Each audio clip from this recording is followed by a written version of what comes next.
Assalamualaikum warahmatullahi wabarakatuh. Salam sejahtera untuk kita semua.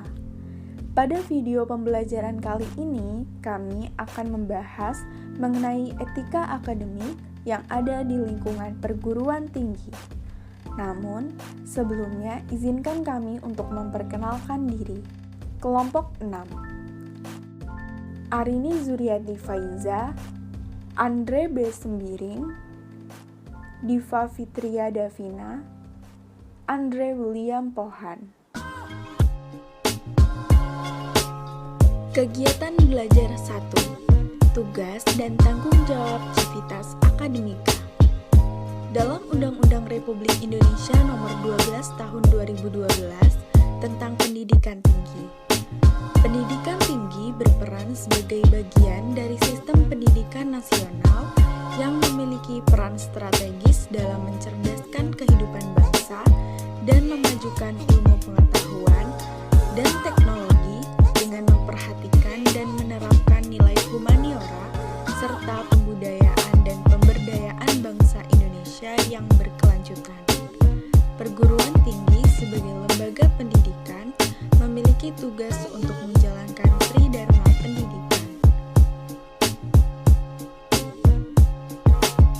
Civitas Akademika yaitu seluruh masyarakat akademik yang berada di lingkungan pendidikan atau perguruan tinggi yang turut berperan dalam menunjang keberlangsungan proses belajar dan mengajar. Dosen sebagai tenaga pendidik profesional dan juga mahasiswa sebagai peserta didiknya.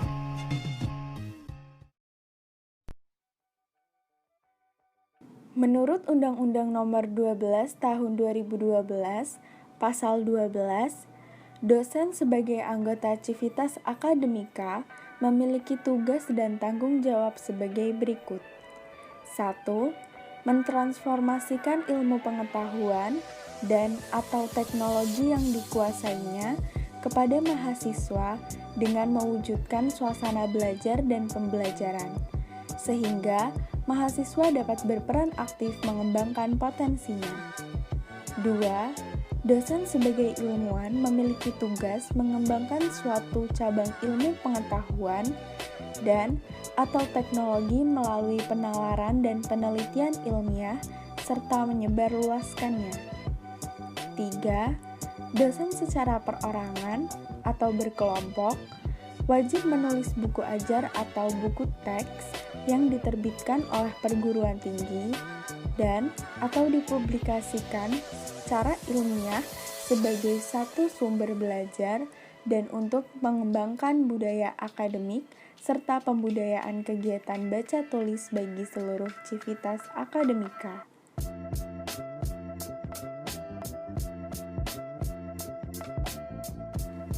Sedangkan tugas dan tanggung jawab mahasiswa yaitu 1.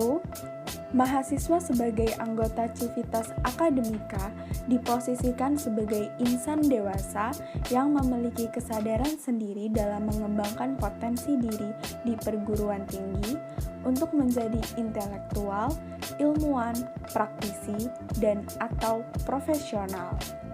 2. Mahasiswa memiliki tugas secara aktif untuk mengembangkan potensinya dengan melakukan pembelajaran, pencarian kebenaran ilmiah, dan atau penguasaan, pengembangan, dan pengalaman suatu cabang ilmu pengetahuan dan atau teknologi untuk menjadi ilmuwan, intelektual, praktisi, dan atau profesional yang berbudaya. 3. Mahasiswa berkewajiban menjaga etika dan menaati norma pendidikan tinggi untuk menjamin terlaksananya Tridharma Pengembangan Budaya Akademik. Kegiatan belajar 2. Membangun atmosfer akademik.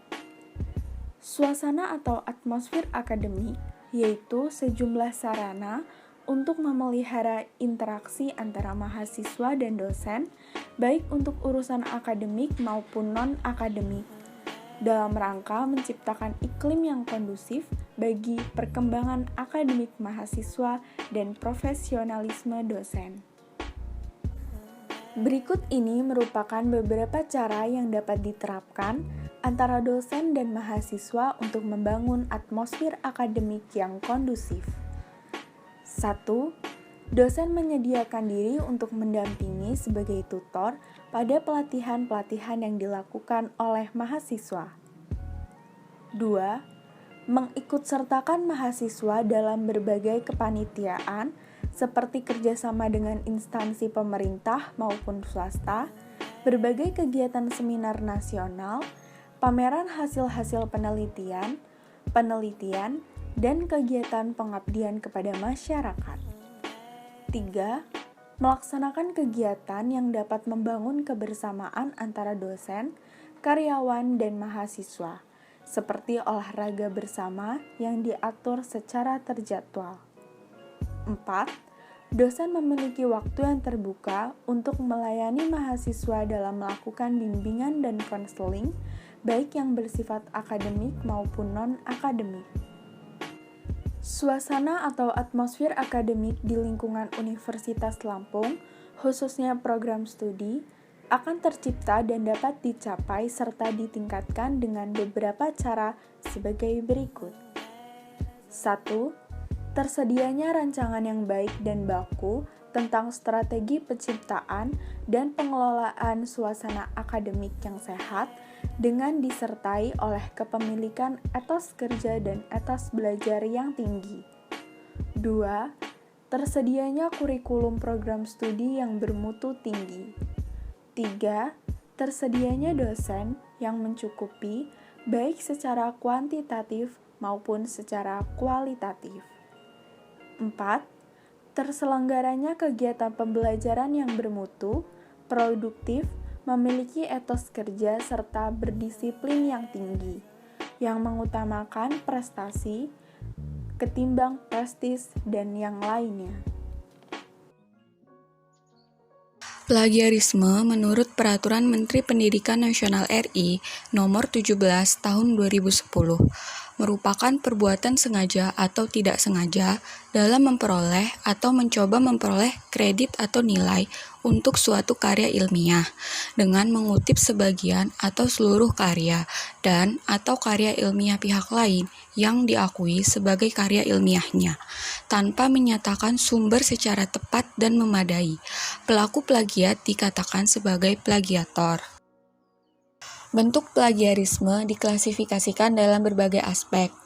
A. Aspek yang dicuri. 1. Plagiarisme ide, yaitu mengambil ide yang sudah ada tanpa menyebut sumber dengan jelas. Yang kedua, plagiarisme isi atau data penelitian, mengambil data penelitian orang lain. Yang ketiga, plagiarisme kata, kalimat, paragraf. Yang keempat, plagiarisme total, merupakan perbuatan plagiat yang dilakukan seseorang dengan menyalin hasil karya orang lain secara menyeluruh dan mengakuinya sebagai karya sendiri, dan biasanya penulis hanya mengganti nama penulis atau instansi penulis aslinya dengan nama dan instansinya sendiri. B. Aspek sengaja atau tidaknya plagiarisme. Yang pertama, plagiarisme yang sengaja dilakukan dan plagiarisme yang tidak sengaja dilakukan. Bentuk plagiarisme ini dapat berupa menggunakan ide, kata, frasa, kalimat, atau paragraf orang lain tanpa menyebut sumber, baik disengaja maupun tidak disengaja karena ketidaktahuan. Plagiarisme tidak disengaja mungkin dapat terjadi sebagai akibat tanpa sepengetahuan penulis bahwa ide atau karya penulis telah dibuat oleh penulis lain. C. Aspek proporsi atau persentasi. Yang pertama, plagiarisme ringan. Jumlah persentasi kata, kalimat, paragraf yang dibajak sebanyak kurang dari 30%. Plagiarisme sedang, jumlah persentasi kata, kalimat, paragraf yang dibajak sebanyak 30-70%. Plagiarisme berat, jumlah kata, kalimat, paragraf yang dibajak sebanyak lebih dari 70%. D. Aspek pola plagiarisme.